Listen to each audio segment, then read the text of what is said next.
네, 일정한 나이가 되면 임금을 깎고 고용을 보장하는 이른바 임금 피크제가 위법하다는 대법원 첫 판단이 나왔습니다. 재판부는 임금 피크제 도입 목적의 타당성과 노동자들이 받는 불이익의 정도 등 여러 사정을 종합적으로 판단해서 위법성을 따져야 한다는 기준도 제시했습니다.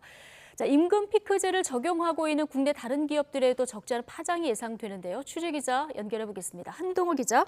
네, 대법원입니다. 예, 임금 피크제 효력에 대한 대법원 기준이 지금 처음 나온 거죠. 네, 그렇습니다. 임금 피크제 효력에 관한 판단 기준을 최초로 제시한 대법원 판결인데요.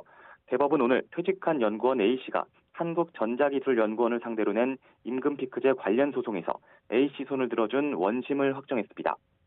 A씨는 61살 정년을 보장하면서 55살 이상 노동자의 임금을 깎는 임금 피크제로 월 급여가 많게는 283만 원까지 줄었는데요. 재판부는 연구원의 임금 피크제가 합리적 이유 없이 나이를 이유로 한 차별이라고 판단했습니다.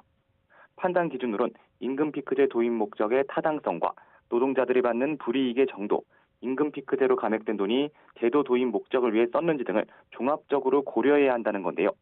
임금 피크제 때문에 A씨가 임금이 일시에 대폭 하락하는 불이익을 입었고 제도 시행 전후로 A씨 업무 내용에 차이가 있다고 보기 어려운 점 등을 비춰보면 나이 차별에 합리적 이유가 없다고 강조했습니다.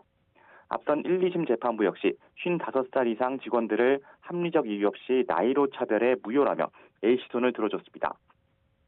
A씨는 임금 피크제 시행으로 불이익을 봤다며 지난 2014년 소송을 냈는데 오늘 대법원 판결로 삭감된 임금 1억 3,700만 원을 받게 될 것으로 보입니다.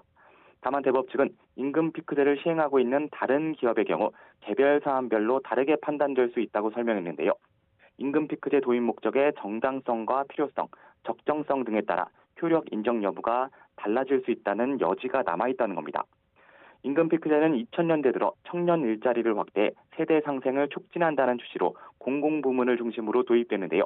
2016년 기준 300인 이상 기업 가운데 임금 피크제를 도입한 곳은 절반에 가까운 46%입니다. 임금 피크제에 대한 첫 대법 판결이 나온 만큼 임금 피크제를 도입한 이들 기업에도 적지 않은 영향을 미칠 것으로 전망됩니다. 지금까지 대법원에서 YTN 한동우입니다.